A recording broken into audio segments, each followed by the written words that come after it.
Howdy, y'all. I just got back from my local Ace Hardware where I picked up a few of the new Craftsman V Series hand tools. It was an online order. I don't think these are available in stores yet. I don't know when they will be available in stores. My local Lowe's hadn't even heard of them and didn't know anything about it. Stanley Black Decker sort of did a soft release of these online earlier this month. You can find these on the Lowe's and Ace Hardware websites. There are a couple on the Craftsman website which are not available for purchase, apparently.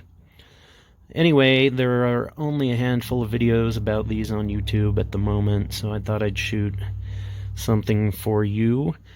I'm not a professional YouTuber. This is shot on my phone. There's traffic going by, so please bear with me. I picked up a few SAE things because that's mostly what I deal with, working on old farm equipment, small engines, DIY projects, car repairs. So let's take a look at these wrenches. These are all of these tools are made in Taiwan. They're basically Stanley Black Decker rebrands of other companies they own, Facom, USAG, Sid Chrome, etc. SBD seems to do a lot of that. In fact, I have a Blackhawk set here that's pretty similar to these new Craftsman sets. We'll take a look at that later. Here are the wrenches. These are the reversible ratcheting wrenches, I-beam style. They seem to be pretty nice. Let's take a look at the 9/16. I use 9/16 quite a bit. As you can see, maybe, it's got a recessed selector switch, which is kind of nice. It's a little bit small, I think, but it could be good if you're in a tight space and you don't want to hit it. Comparatively, this DeWalt reversible ratcheting wrench, which I use quite frequently, has quite a bit longer lever. The length of these is pretty similar, offset maybe a little more on the Craftsman. Compare the length to a Gearwrench.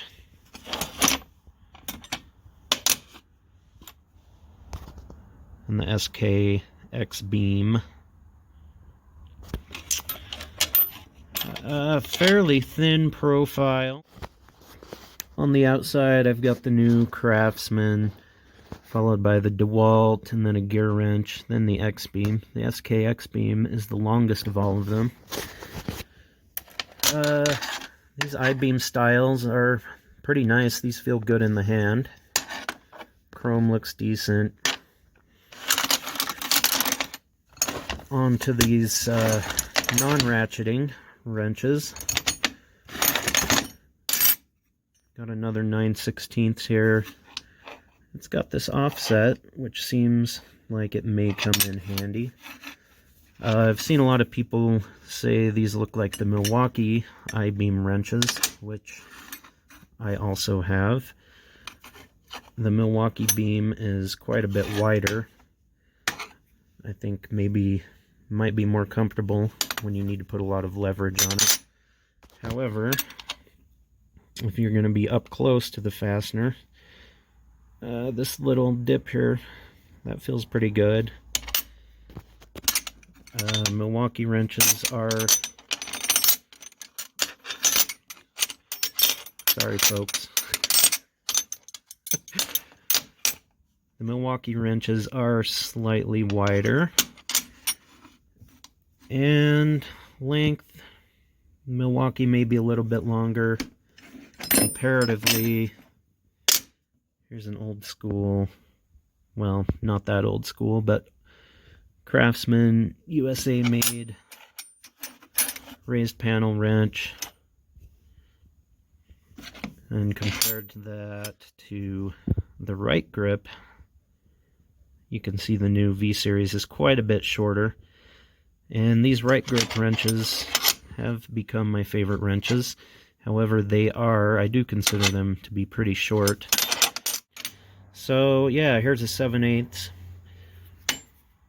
These do feel pretty nice. Chrome seems decent. I'm more of a satin finish kind of guy myself. I don't like that they laser etch the part number on it. However, I guess that's not that important.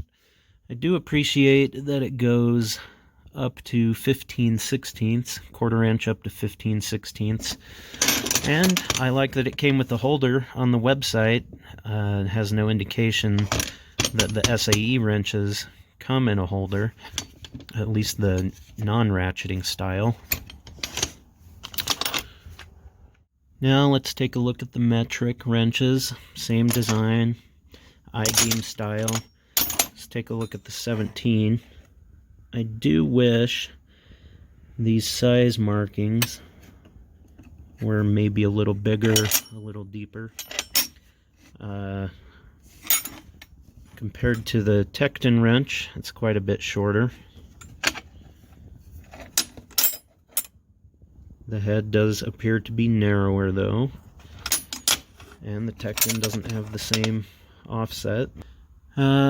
Let's move on to the ratchets. I did pick up this SAE quarter-inch drive set, as well as a flex head quarter-inch ratchet. I don't know why, but I really like quarter-inch stuff for some reason. One disappointing thing right off the bat is that it has this knurled ratchet in the SAE set. When the picture shows a comfort grip, which I'm sure this ratchet is just fine, but it's not what was in the product description, and also why I bought the knurled version of this one, so I could try both of them out. This set is supposed to be pretty comparable to this Blackhawk set I picked up on eBay. This is a metric set. So here's the Craftsman V Series SAE quarter-inch drive compact tool set. And these are pretty compact sets. Nice little cases compared to the Blackhawk metric set. Open them up. Pretty much the same kind of setup. Looks like you get the same bits, wobble, and extensions. The driver handles are pretty similar. Craftsman does have these indentations here, which is nice. The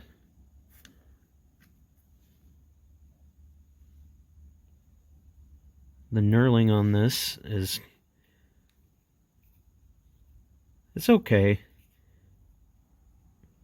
It's a little deeper than I expected compared to this one of my favorite ratchets, this Proto 90 tooth US made ratchet. This knurling is basically only for appearance. It's very smooth. I'm kind of surprised that this has a little bit more knurling than that. Interesting kind of diagonal knurling pattern there. Standard knurling around the neck. And so far, these seem to be fairly decent quality tools. They are a little pricey. You can see by the packaging, it looks like they're kind of maybe trying to take a page out of the Harbor Freight Icon book. But anyway, let's take a look at this other ratchet. Craftsman quarter-inch flex head. Flex isn't too stiff. It is adjustable, it looks like. Head size seems to be pretty big. Let's compare it to Tekton. Quite a bit bigger.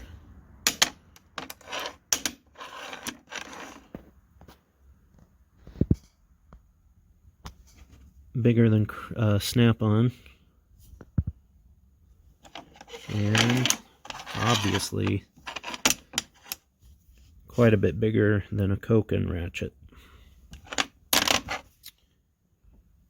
Design seems nice. Knurling seems nice.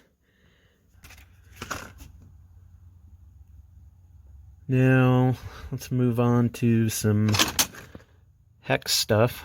I deal with a lot of stripped hex fasteners on bearing collars, gears, etc.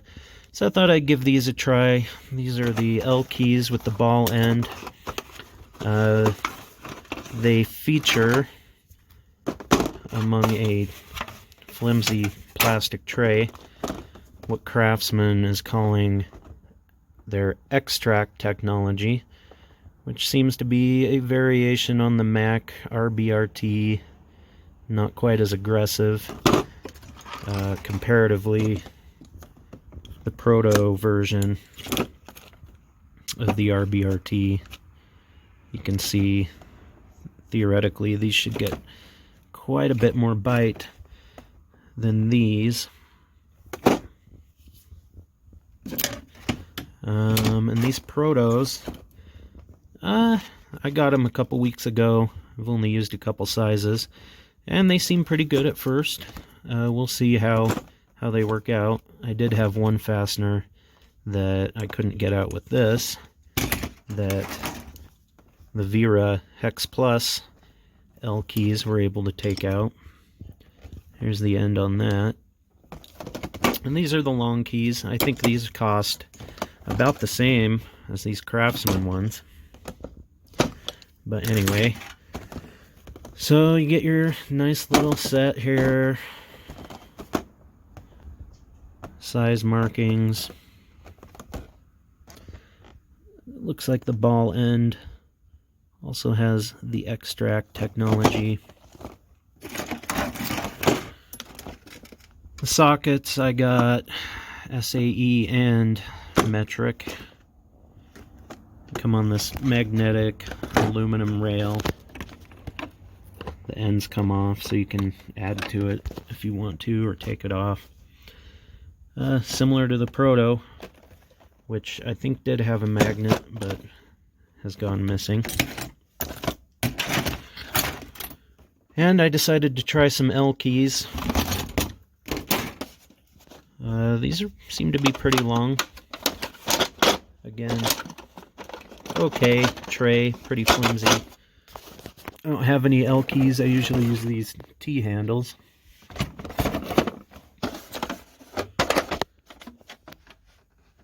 Again, with the extract technology. I think Facom has a version of this as well.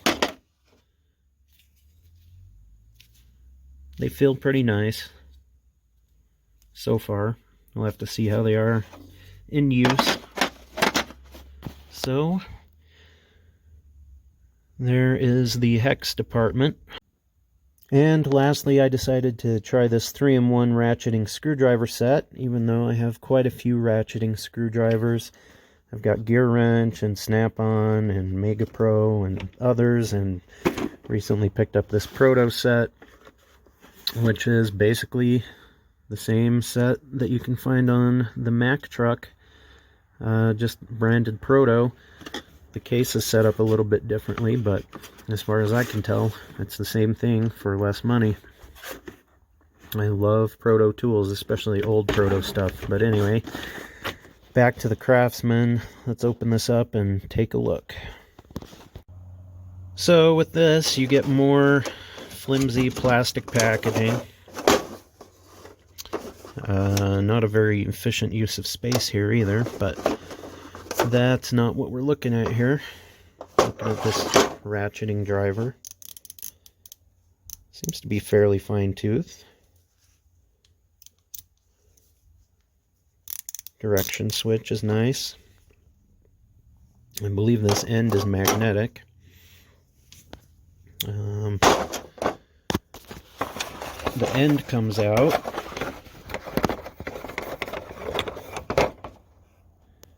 And it comes with a stubby driver. And it also doubles as bit storage.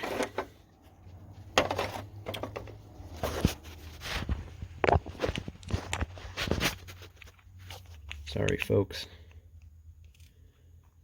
This should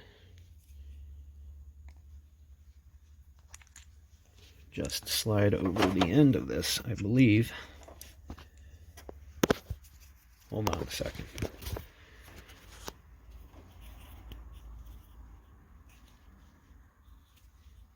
Yep.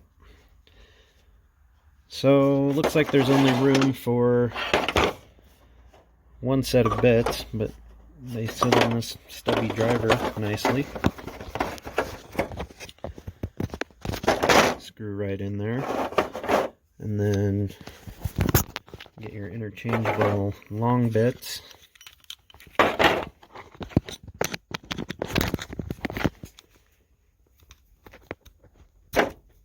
Slides in. And then it has this hex on the side. You can plug this in. And, whoa. Let's push it in. Okay, there we go. So if you need extra torque or whatever. Anyway, that's a pretty neat little design. I like that quite a bit. But anyway, there's a haphazard and messy overview of some of the new Craftsman V Series hand tools. A lot of Stanley Black Decker in-house rebranding going on here. I think it's kind of exciting to see some of the Facom designs under the Craftsman name and available at a lower price point than under the Facom name. Theoretically more easily warrantyable too. My initial impression is that this V Series seems to be pretty nice. They feel good in the hand, nice chrome, definitely good enough for home use. We'll see how they hold up. I think they are in line with a lot of the other higher-end Taiwan-made tools. I know that's a deal breaker for some die-hard Craftsman folks, which I understand.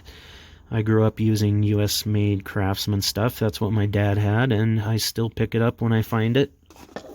The one thing about this, I don't know about the use of the V Series name for these hand tools. I think that is something that maybe they should have reserved for their upcoming US-made hand tools, considering that the Craftsman V Series is the most, or one of the most iconic and beloved eras of Craftsman history. So I think that may have been a marketing blunder on Stanley Black Decker's part. But overall, first impressions, new Craftsman V Series seems to be a fairly decent tool line. Anyway, thanks for watching.